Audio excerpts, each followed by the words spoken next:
8 ডিচেম্বৰ সোমবাৰ বাগ্মীবৰ নীলমণি ফুকন হাই ছেকেণ্ডেৰী বিদ্যালয়ত আমাৰ মাইণ্ড পাৱাৰ NLP অনুষ্ঠান এটা হৈ গৈছিল আৰু উক্ত অনুষ্ঠানটোত সঁচাকৈ আমাৰ বহুত বেছি ভাল লাগিল।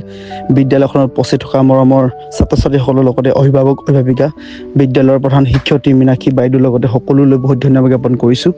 আগন্তুক দিনত আপোনালোকৰ সহায় সহযোগিতা একাৰণে কামনা কৰিছোঁ। আমাৰ সমাজৰ বিশেষ সচেতন ব্যক্তিৰ লগতে অভিভাৱক দল সংগঠন আমি এটা অনুৰোধ জনাব বিচাৰিছোঁ যে আমাৰ এই মাইণ্ড পাৱাৰ NLP অনুষ্ঠানটো যদি আপোনালোকে স্কুল বা বিদ্যালয় মহাবিদ্যালয় বা আয়োজন কৰে, নিশ্চিতভাৱে আমি তেওঁলোকক কানেক্ট কৰিব পাৰিম। তেওঁলোকক মা দেউতাকৰ কথা তেওঁলোকক আমি যিহেতু কানেক্ট কৰাবলৈ আমি চেষ্টা কৰি আহিছোঁ। গতিকে আমি সকলো জানো যে সমাজখন আগুৱাবলৈ হ'লে ভাল মাৰ্কছ, ভাল পাৰ্চেণ্টেজ, ভাল ব্যক্তিত্ব হ'বলৈ হ'লে নিশ্চিতভাৱে প্ৰথমতে আমাৰ ভাল সন্তান হ'ব লাগিব।